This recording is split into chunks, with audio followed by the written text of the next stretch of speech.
Hello and welcome to another Dungeons & Dragons session dramatization set in the world of Alter Aeon. Our protagonists are Kara the Warmage, Morden the Hexblade, Tess the Sorceress, and Sened the Favored Soul. I am Shadowfax, the Dungeon Master. Toward the end of this session's climatic battle, we had to suddenly stop and give our full attention to the children. When we got back to playing, I simply declared that they had won, and we moved on. For the dramatization, I devised a suitably heroic ending.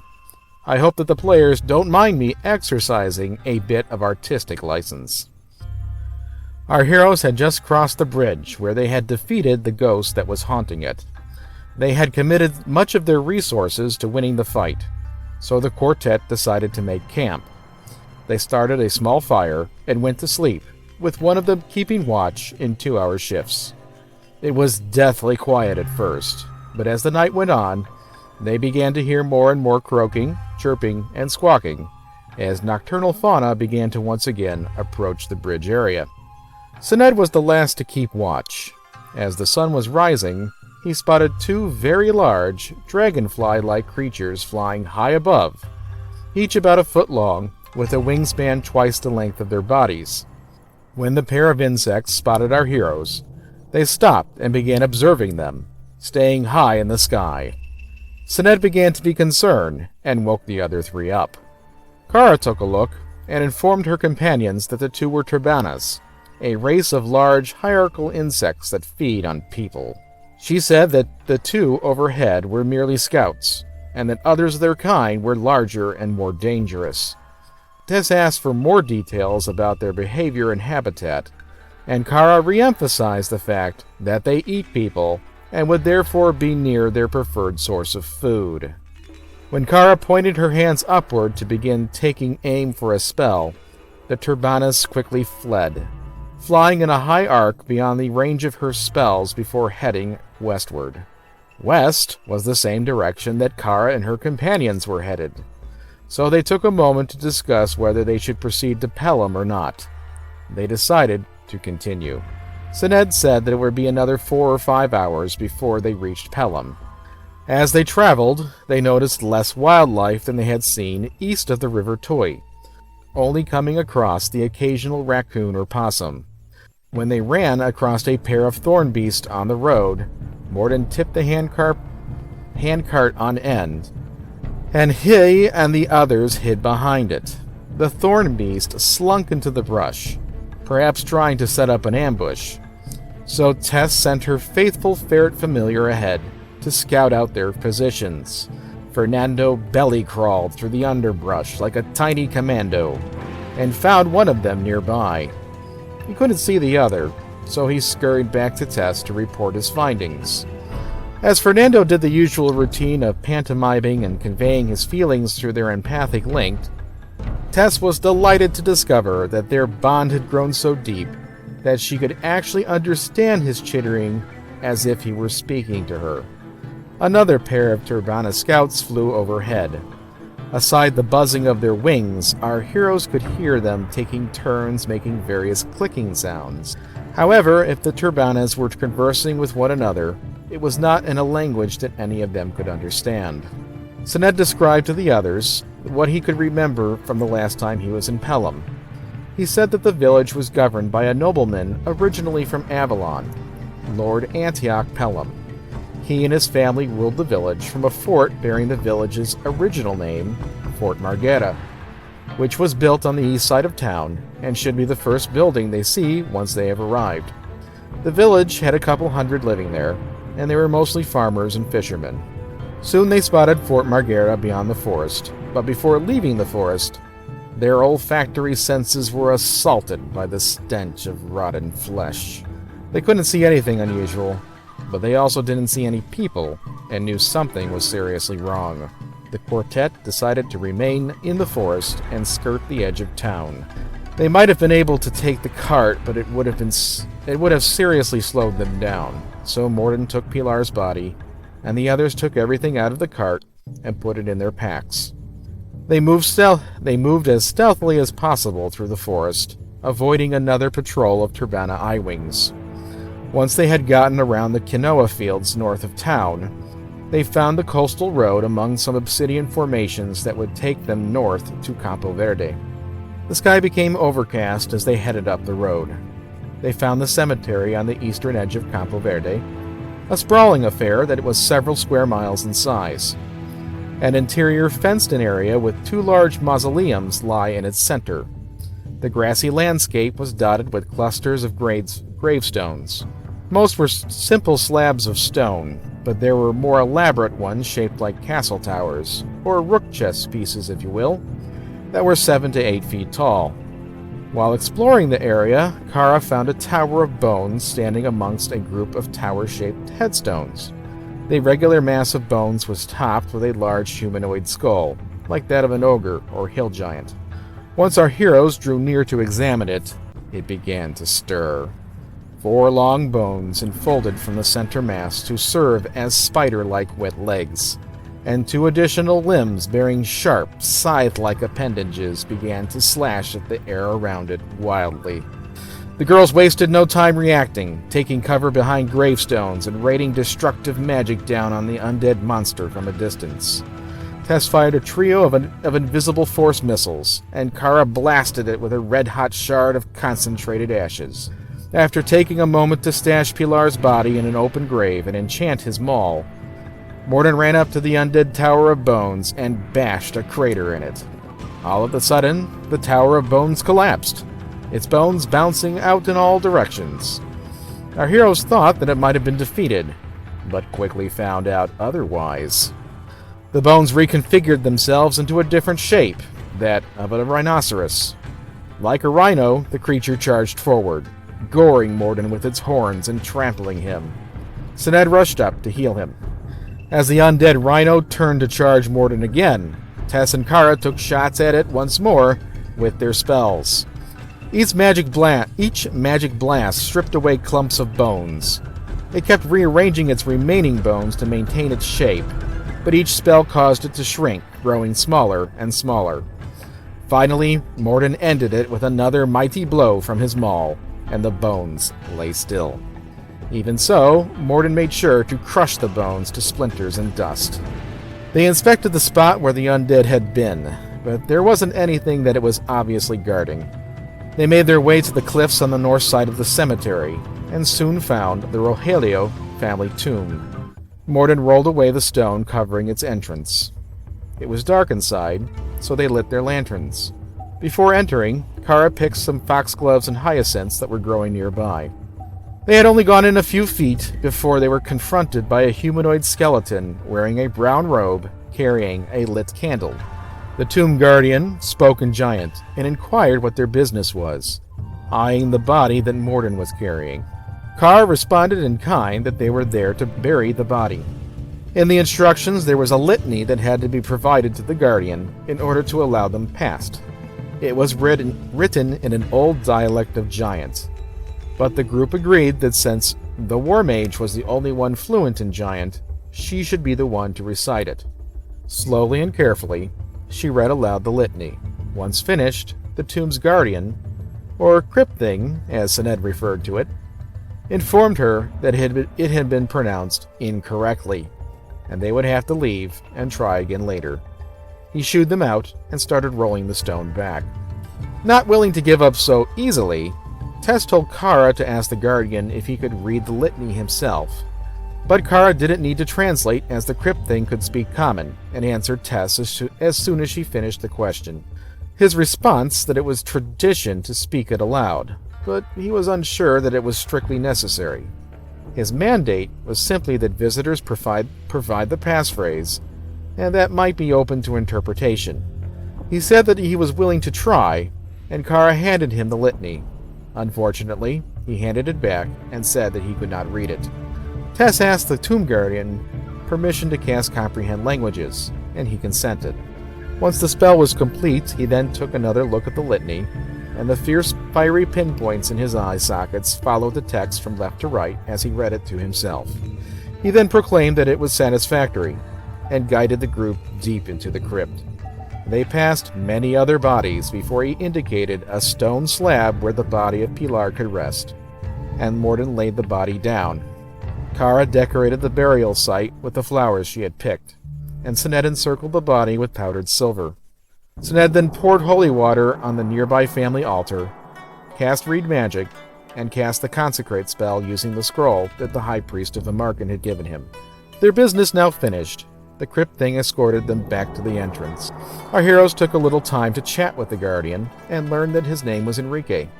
He had been the Rogelio Tomb Guardian for 800 years. Enrique expressed hope that Pilar would be able to take his place, as his time of service was nearly up. They asked Enrique about the undead they had encountered outside, and he replied that it sounded like a bone spur, and that it was no doubt the work of a necromancer. He thanked the group for ridding the nuisance from the cemetery, and rolled the stone to cover the tomb's entrance once they were outside. It was mid-afternoon, and the sky was still overcast. Following Sinead's lead, they went south down the road back to Pelham. After about an hour, Sinead informed his companions that they would be reaching the secret path to the reliquary soon. Almost immediately after this, Fernando informed his mistress that he spotted a man hiding in the woods ahead of them, which Tess quietly shared with the rest of the group. The others took a good look around, but they couldn't see anyone. Morden decided to head in the direction that Fernando was pointing and called out to the man. He was struck by a blast of sonic energy to the face. His eyes teary from the pain, he squinted and looked ahead, making out the image of someone approaching him. It was Blaze. Morden shouted that it was Blaze and they were under attack. Unable to determine exactly where the line of sound had come from, Kara cast a spell at where she thought Fernando had been pointing, pelting the area with deadly fist-sized hailstones. 2 cries of pain rang out, and with the foliage now flattened, Kara could see the broken, mangled body of Snark and a woman in a black robe retreating deeper into the forest. Sinead stayed on the beach near Kara, but took a few steps toward the ocean and got the sunlight staff ready for action. Tess took cover in the wood and then moved forward to support Morden, but not before blasting Blaze at maximum range with a magic missile spell. Blaze's body rattled underneath the impact of the invisible projectiles, but it didn't stop her from rushing at Morden with her enormous blade. Before she could swing, Morden hexed her. Her swing went wide. The rage of Blaze was almost palpable as Morden could feel her trying to hex him back, but he managed to shake it off. Now that he had a clear shot, Sinead took aim with the sunlight staff and spoke the command word that would activate it. A beam of yellowish light fired from the tip toward Blaze, but it completely missed her. She cackled as she hefted her blade, preparing to take another swing at Morden. From seemingly out of nowhere, a magpie descended from the sky. She deftly dodged a clumsy poke from Tess's short spear and crashed into Fernando, knocking him off of his mistress's shoulder onto the ground. The 2 of them wrestled on the ground, and the bird was getting the upper hand. Another shockwave of sound shot out from far behind Blaze, hitting Morden again. The black-robed woman reappeared from the forest to flank Morden. Her hand crackled with electric black energy, and she pinched Morden on the shoulder, blasting him with an inflict spell that made his muscles feel like jelly and his knees buckle. He said very loudly how much he could use a healer, and Sinead got the message, running up behind him with healing spells ready. Morden pounded Blaze with his maul, and Kara cast another hailstone spell on the black-robed woman. Meanwhile, Tess prepared to hit Blaze again, but she saw another sonic shockwave spring out from the forest to strike Kara, and managed to see where it was coming from. There was another mage about 100 feet away deeper in the forest. Even though Tess simultaneously really wanted to blast Blaze and really wanted to save her familiar, she decided that the enemy war mage was the most dangerous foe, and cast glitter dust, covering him with a fine gold powder. The mage screamed and swore and blindly fired off another sonic spell, hitting Sinead entirely by luck. Even though Kara had hit Blaze with Kelgor's firebolt, the tiefling hexblade was healed by the black-robed woman and managed to stay up and fighting. Fighting against the Hex with all of her willpower, she finally scored a hit against Morden, cutting so deep into his torso that she nearly sliced him in two. If Sinead hadn't been there to immediately heal him, that might have been the end of Morden. Kara and Tess both had the same idea, realizing that the enemy cleric had to go down if Blaze was to be defeated. Tess hit her with a magic missile spell, while Kara used Melf's acid arrow. The sudden attention from her opponents was too much for the black-robed woman to handle, and she was knocked out. With assistance from Sinead, Morden made short work of Blaze, beating her down with his maul. The enemy war mage managed to wipe the glitter dust from his eyes in time to see that, and started to advance. He was hit with another acid arrow spell from Kara, while he scooped up the cleric's unconscious body. Tess took the opportunity to save Fernando, who had lost the wrestling match and was being dragged into the ocean by Blaze's familiar in an attempt to probably drown him. She grabbed both animals and easily separated them. The magpie retreated, landing on Blaze. The last opponent continued to run. Morden used expeditious retreat to catch up to the fleeing war mage, but quickly regretted that decision when the mage whacked him with a backhanded strike from his magic warhammer, which showered him with numbing pulses of sound that knocked him out. The enemy soon succumbed to the lingering effects of Melf's acid arrows anyway, and blacked out because of the pain, slumping against the tree with the unconscious cleric still in his arms. Sinead used the Cure Light Wound spells to quickly get Morden back on his feet. Sinead then informed him that he had taken a look at Blaze. She was unconscious, but stable. Sinead hurriedly examined the other two opponents and told the others that they were still alive. The two were under the effect of a vigor spell and would soon wake up. Morden, still pretty beat up and having nearly died twice, didn't have a lot of patience at this point, so he recommended that they finish them off. Kara agreed with Morden, but Sinead suggested an alternative. While the favored soul agreed that they had every right to slay their enemies on the battlefield, Sinead postulated that they might have allies, and they should be interrogated. Morden said that was fine under the condition they were disarmed and bound. Sinead and Kara stripped the fallen cleric and war mage of their weapons and equipment, and tied them up, while Morden trudged back to where Blaze had fallen. Tess stood over Blaze, while the magpie familiar sat on the tiefling's chest with her wings spread out, as if protecting her. Morden put his maul down and kneeled next to Blaze. Tess asked him what he was going to do, but Morden put a finger to his lips and then extended an open palm toward the magpie, saying, "Come." The little bird hesitated a moment, but then let down her guard and hopped into Morden's hand. Morden knew that Elena would try to interfere with what he was about to do, and closed his hand around the magpie to contain her. He then answered Tess, stating that Blaze had violated their agreement to leave them alone, when they had spared her life at Vermarken. He did not let her live so that she could simply attack him and his friends again. He further stated that even without the Sunlight Staff, he wasn't going to suffer an ex-lover hounding him the rest of his life in some misguided quest for vengeance. Morden drew his scimitar. As Blaze lay helpless on the ground, Morden stabbed her through the heart, killing her instantly. He then released his closed fist, and Elena fluttered onto the tiefling. As the last of Blaze's life eked from her body, so too did the connection binding the little bird to Blaze's will. The magpie briefly looked at Blaze's face, and then back to Morden.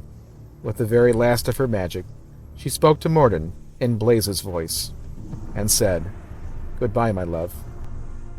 She then flew away, now just an ordinary magpie.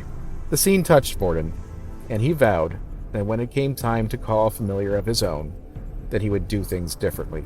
Morden sheathed his sword and picked up his maul, and he and Tess joined Kara and Sinead. Their former opponents were sitting on the ground tied to one another.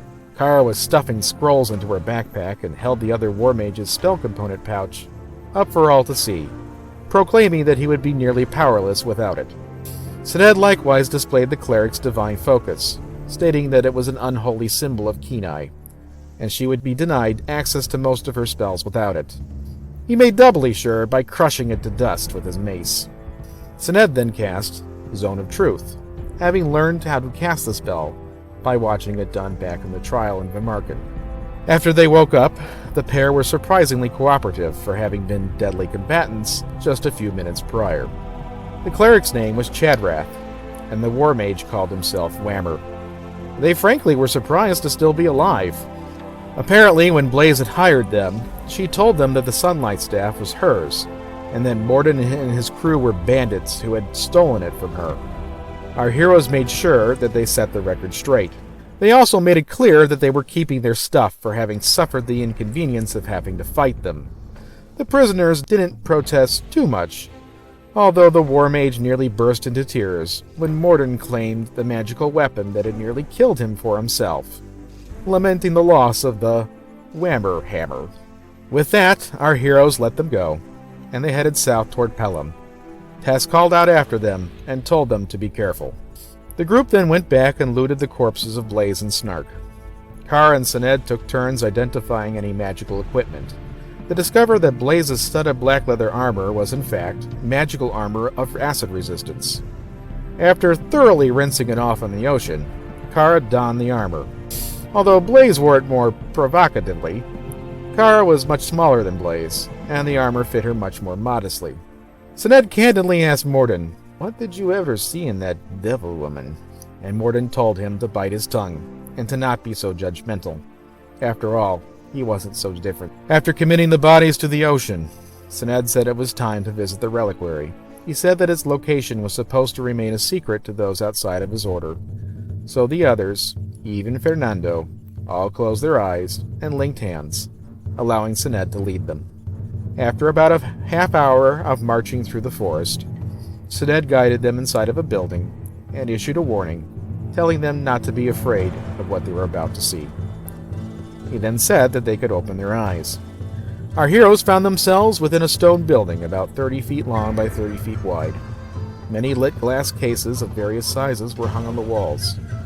Most of them had some sort of weapon or magic item on display, although some were empty.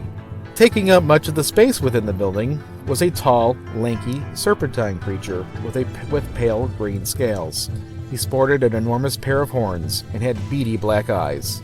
His face was contorted into a huge grin that exposed his many sharp teeth. Sened introduced the creature as the keeper of the reliquary. Without further ado, Sened offered the Sunlight Staff to the keeper, and it floated from his grasp toward one of the empty display cases, which opened to allow it in, and then shut itself once the staff was inside. Sened expressed greatly relief that his quest was finally over, and the keeper of the reliquary promised that Sened would earn much favor with Denton for having completed the task.